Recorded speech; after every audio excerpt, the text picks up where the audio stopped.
Did Marcel say Leah's husband?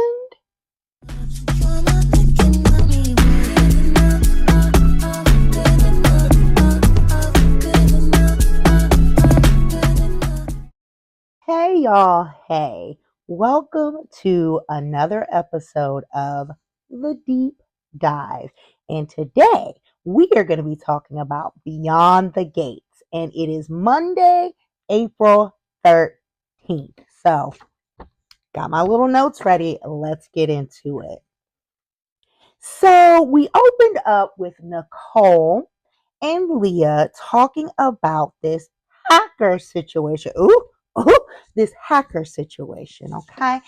So, for those of you who are already caught up, on Friday, we saw Smitty, who is Nicole's son in law, hack into her computer because they have a Dupree tradition, which is very stupid and insecure or not secure, but they have a habit of putting their passwords on pieces of furniture in the home or in the office. So Smitty knew that, and he was able to find Nicole's password and hack into her system to do some investigative work for this impaler plasma ring that has been going on for a while. But anyways, so Nicole went to her computer on Friday and realized that someone had accessed it.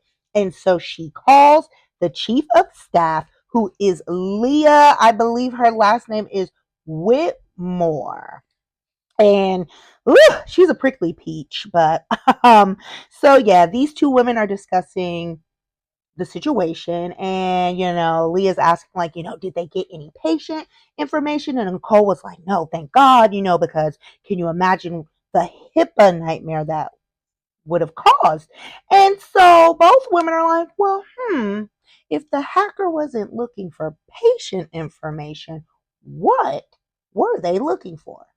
So Leah reassures Nicole, because Nicole actually confesses, now this is stupid, I wouldn't have said nothing, but she said, oh, it's my own fault, I left my password.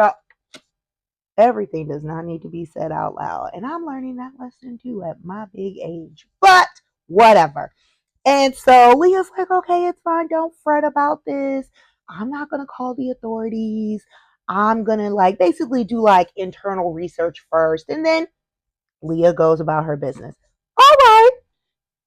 So then, there's not much there. We're going to get into that a little later, actually. So then the next scene that we saw was, I'm sorry, another continuation from Friday. We see Deanna the Menace pressing Joey at this casino. Now, for those who don't know, Deanna is part of a, what do you call it, a twin group, even though it's just two people. She has a twin brother, and her mother is Vanessa, who is currently dating Joey.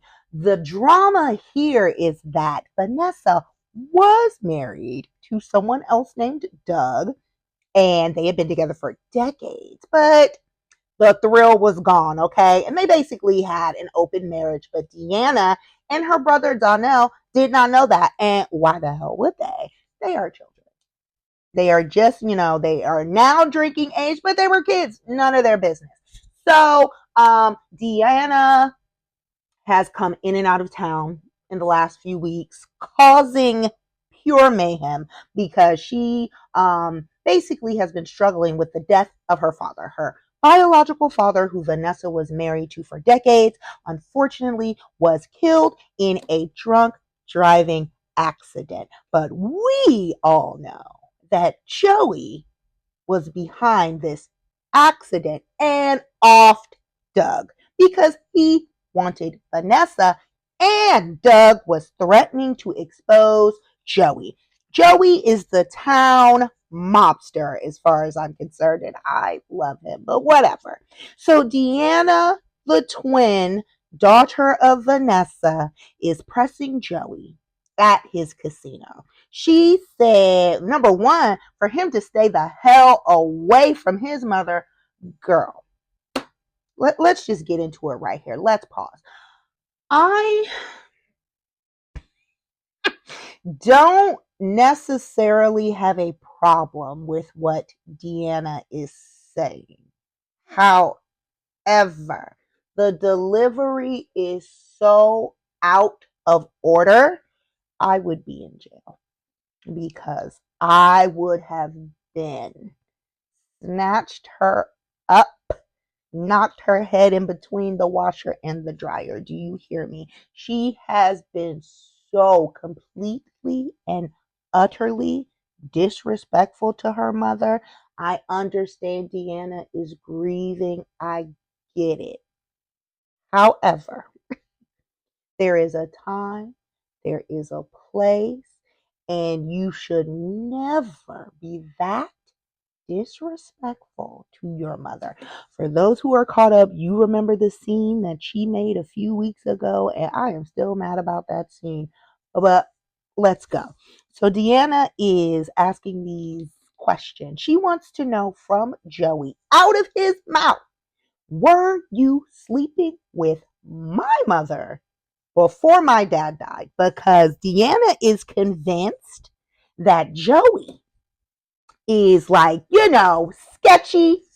And she feels like Joey may have been what pushed her dad over because in her and Donnell's mind, they thought everything was good. They had no idea that their dad had these vices. He actually had a gambling problem and he started drinking a lot as well. And it was impacting, he was racking up debt. It was impacting his home life, his work life. He had an incident at the hospital because Doug was a surgeon and he almost made a mistake in surgery. So this was a serious situation.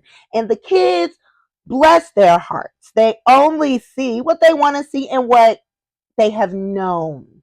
But look, some stuff is just not kids' business. I stand by that. I don't care. So, again, Deanna is pressing Joey out. Were you sleeping with my mother before my father died? And Joey is just like,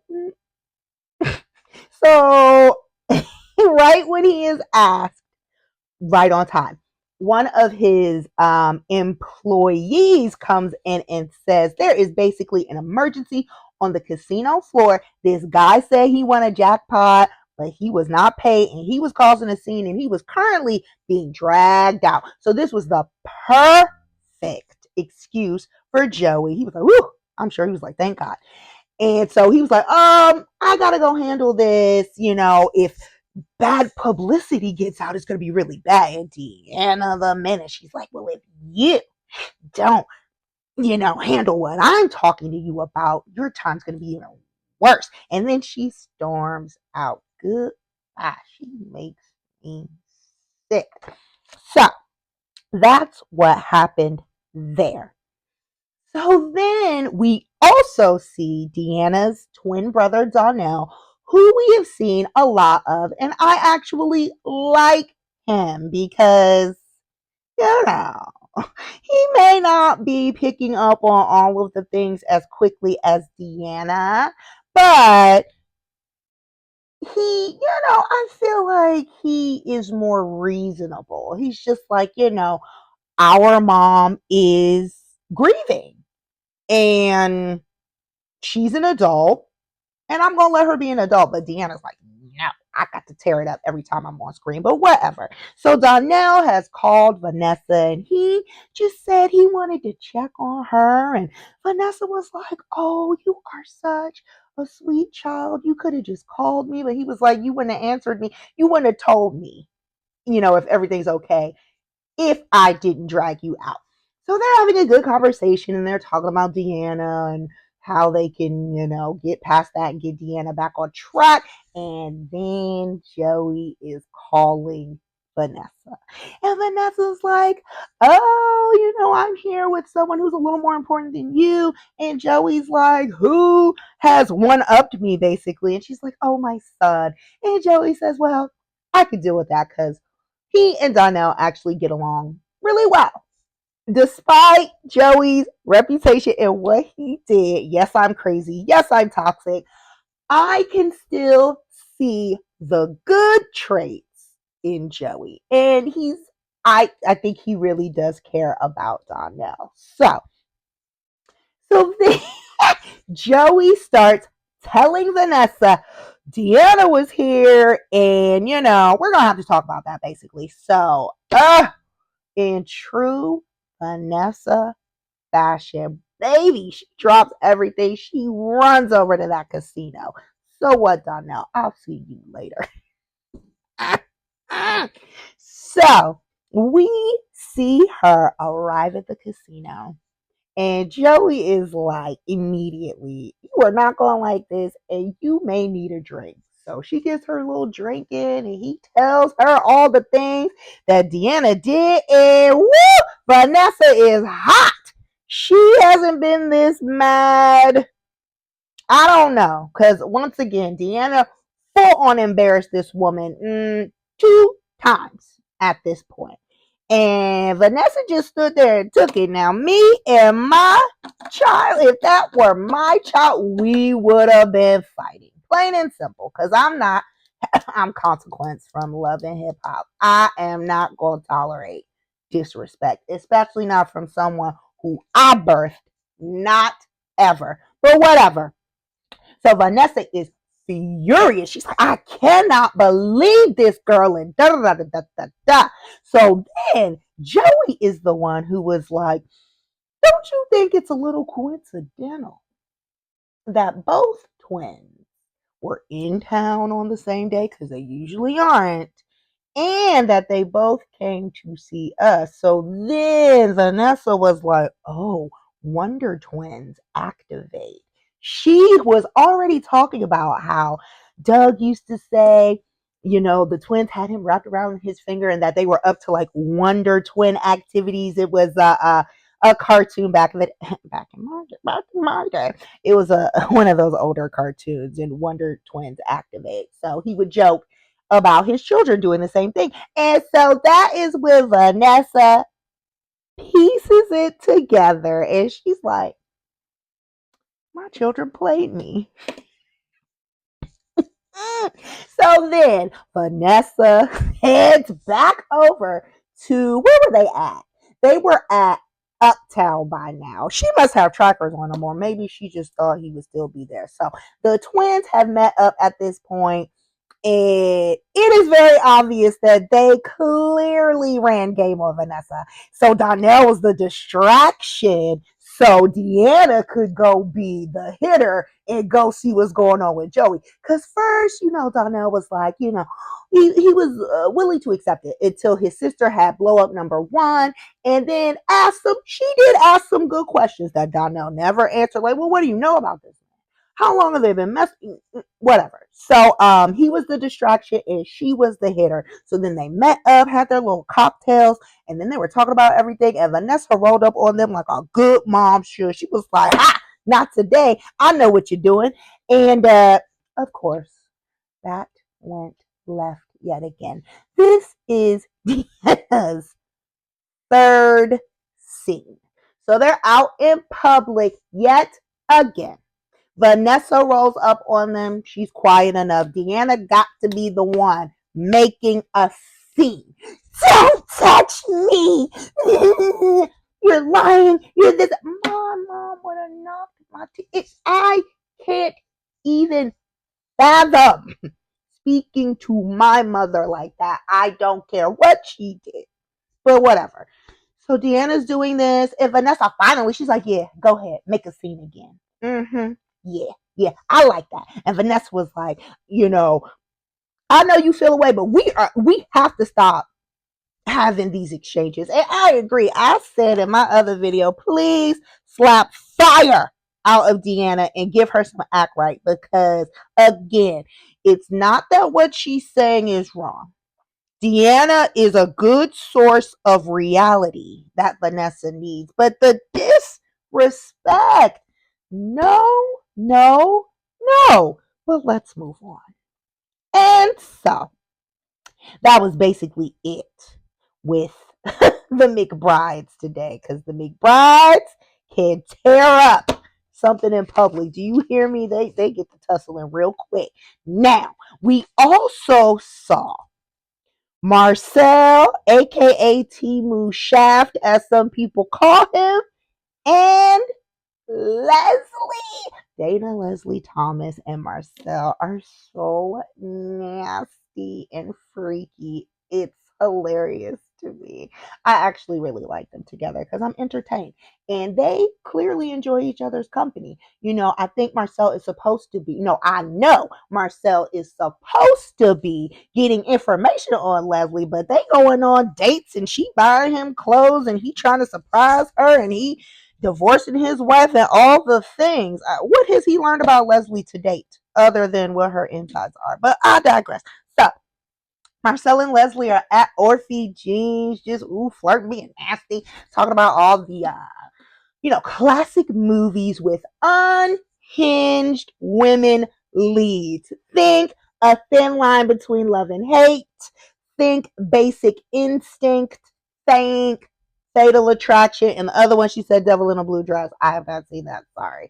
And they said something else. I hadn't seen that one either. But of course, Dana Leslie Thomas is on the side of all of the unhinged women and she talks around it and blah, blah, blah. And then she and Marcel talk about having a basic instinct moment in the diner. Lord. So they're having that conversation when Leah, who we saw earlier talking with Nicole, walks into the diner. And apparently, Marcel has texted Leah because the other week, Elon, who is the chief of police, asked Marcel to talk to Leah because Leah and Marcel know each other. And this is in regards to this impaler plasma case, again, that has been going on, what Smitty's doing research on in conjunction with Jacob, who is undercover as Rashad right now. And so Marcel texted Leah so he could get some information about that. Now, Leah, when she gets the text, this is a major point to me because a lot of us have been wondering who is Leah and who is she connected to. Now, a couple of weeks ago, Joey started to open up more about his past and he talked about his mom and his dad and how he had a sister who could do no wrong. And he also talked about how his ex-wife cheated on him. And that's why he was, single until he met Vanessa. So, Marcel, and they slid this in so smooth, real quiet, didn't make a big fuss about it. Leah's just like, like basically what do you need? And Marcel was like, this is about your husband. She has to be Joey's ex-wife. And I firmly believe, I know Leah is involved in this impaler thing because she is the scheduler and she is on Grayson's ass. Okay? Sorry. Grayson is a lab tech there. He's a fairly new character. He is basically on the payroll for the impaler and he takes his orders from Leah. So that was major news that Beyond the Gates just slid on in and didn't make no big fuss about it, which I found interesting. So Leah arrives at the diner and she immediately starts bad mouthing Leslie like, you're a cop, Marcel. Are you supposed to be dealing with, women like this? Because Leah was like, I know you, Leslie, are the one who ran Laura off the road and then you tried to kill her a second time in my hospital. So Leah is no fan of Leslie. And you know how Leslie gets that turn left real quick. She was like, I know you're not going to let this heifer come and talk to me like this. And she said some other choice words and Leslie got up and left, but she just shoulder checked Leah on the way out. I'm like, oh my goodness. So Marcel and Leah start talking about this case. He's basically looking for information. And Leah is being weird.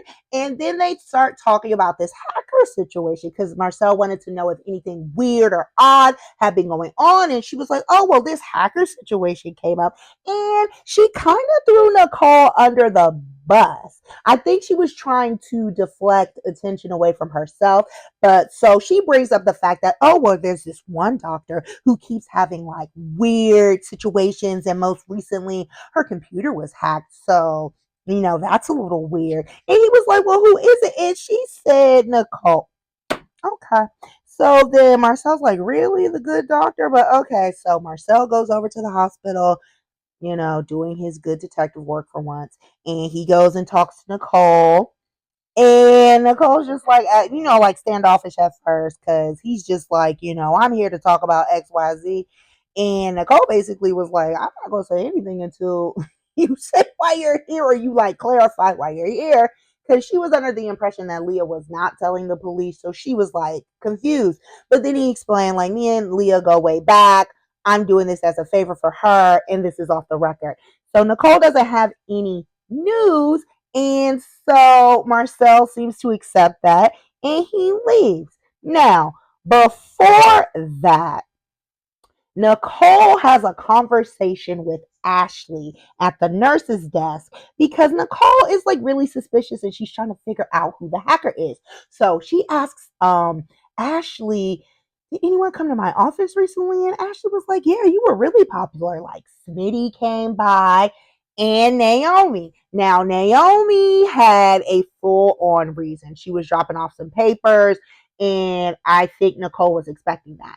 Now, the Smitty thing was explained away by because Smitty had told Ashley that he was there to do some cotillion work with Nicole because his daughter, aka Nicole's granddaughter, is going to be a debutante in the cotillion this year. And so it seems like Nicole was not really believing that. So she calls Smitty and leaves him a voicemail for them to chat. She says it's nothing urgent. Real quick, don't forget to like, comment, and subscribe so you can get more of this content. And we're back. So Nicole says it's nothing urgent, but she just wants to talk to Smitty. And so the other thing that we saw was Ashley having yet another run in with Leah, but this time it wasn't as contentious as it usually is because Leah has an issue with Ashley. I don't know why. I think it's because she feels like she is going to mess up the money with Grayson because Grayson and Ashley are dating, but whatever. So Leah just gives her some random advice, and she's just like, you remind me of a younger version of me, and that's good, but you should probably focus on yourself at this phase in your life and not any men or relationships. So, yeah, she's trying to keep them apart, but Ashley is just, trying to figure out what's going on with this woman and why she hates her so much. So then, one of the final things we saw was Dana Leslie terrorizing Joey yet again. So they are in partnership over this free clinic that was actually Samantha's idea, who was Nicole's granddaughter. And Leslie stole that because she wants to be so important in this town because now she has money, blah, blah, blah. And so she wants to add more holistic elements to this clinic. And of course, she wants Joey to pay for it. And Joey is so sick of Dana. He wants nothing to do with her. And she's like, you should be grateful that I brought you in on this thing. And he's like, for what? So I can watch you spend my money? And she says whatever she usually says, and then she exits. So we'll see what's going on with that. But yeah, that is basically it for what happened with Beyond the Gates today. Thank you for watching my deep dive. Please like, comment, follow, subscribe, do all the things. I plan on doing this on a daily basis so we can get into the nitty gritty of my favorite soap at the moment. So, yeah, see you guys tomorrow. Like, comment, and subscribe so you don't miss what's next.